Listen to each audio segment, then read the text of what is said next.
Is this the best bag you can buy for the money? Stick around and we'll get right to it. Real quick before we get going today, I've got to give a shout out to these guys.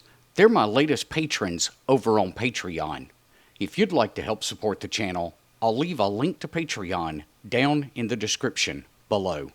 Hey, let me say right up front, guys, that I am in no way sponsored by Gigaparts to make this video. I paid for this out of my own pocket. So let's go ahead and kind of take a look at this bag, and I'll give you an idea of what I was looking for and why I chose this particular bag. I already have a small bag that's great for a quick QRP outing or to carry around with me on a daily basis.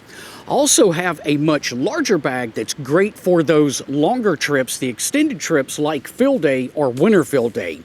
What I was lacking was something that kind of fit in between those two. I needed a bag in the middle that was good for an afternoon, say QRO trip, where I wanted to take along a QRO radio, a battery, a solar panel, and still have enough room for maybe a hat or a jacket and some snacks to fit in there. And I think this bag is going to fit the bill pretty well. So let's talk about a little bit about the bag, and then I do have it packed out so I can show you guys roughly what this bag will hold as far as contents go. Gigaparts doesn't give us a lot of details as far as the material goes on their website, but it is a nice heavy material that I think is going to hold up well over time. It does look like it has YKK zippers with nice zipper pulls on it. The zippers have functioned well so far in the limited amount of testing I have done. The shoulder straps are nice on the back. They do have plenty of padding. I wouldn't want to hike for 8 hours in this, but for a, an hour-long hike or something like that, I think these are going to be perfect. Now, one gripe I do have about this bag right off the bat is this waist strap. There is zero padding to this waist strap. Again, if it's a short outing, maybe an hour-long hike, you'll probably be okay. I wouldn't want to take this on a seriously long hike, though, with no padding whatsoever in this waist belt.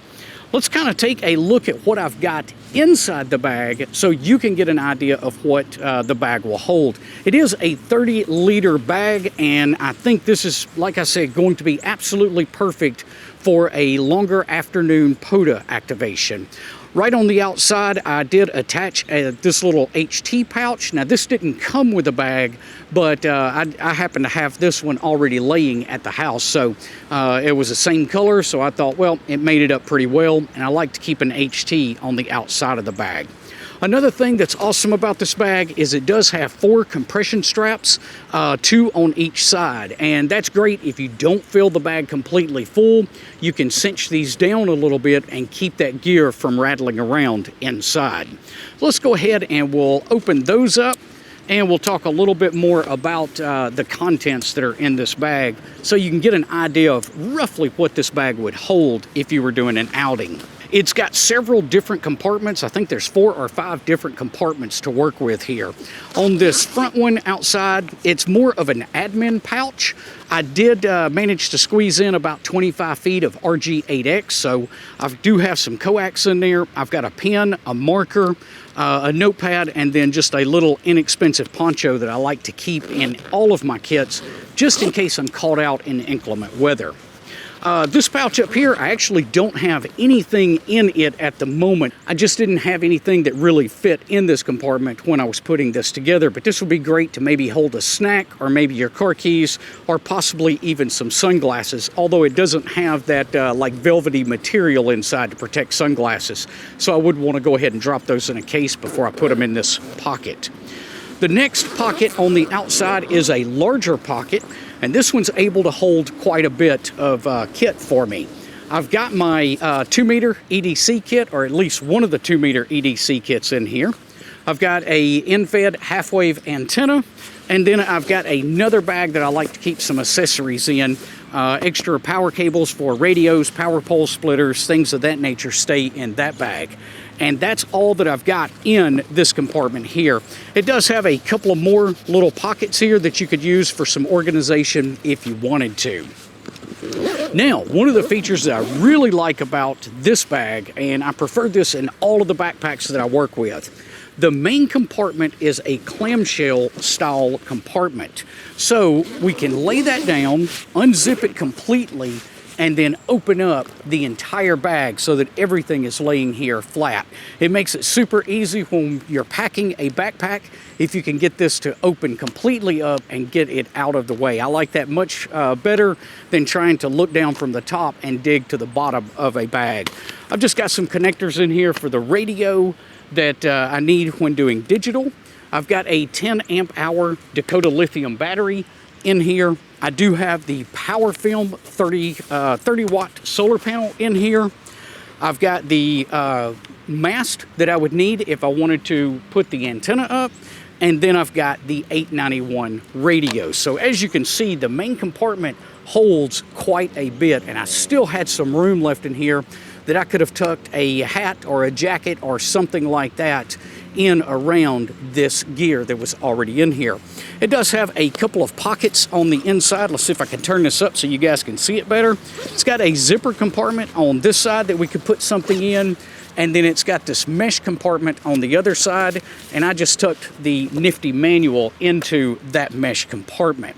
Now, one of the other things that I really don't care for in this bag that you may have noticed already, it doesn't have really a dedicated laptop compartment.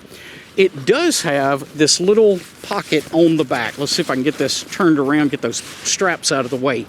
It's got this, there is a Velcro closure on the top, and it's got a little bit of padding to it, not a lot. I think this was actually intended for a water bladder, but it is enough to slide in the Evolve laptop. So something in the 10 or 11 inch range for a tablet or a laptop is going to fit in the back here. If you get up to a 13 inch like my MacBook Air, it's not going to fit. There's just not enough width in this pocket to make that laptop fit. Now, before you click off of this video, not only did I buy one of these bags, I bought two of them, and I want to give one of them away to one of you guys. So all you need to do is go down in the comments below, leave your call sign. I'll let the contest run for 6 or 7 days. Then I'll use a random comment picker to choose the winner, and I'll get that bag shipped out to you free of charge. So I hope you enjoyed today's video.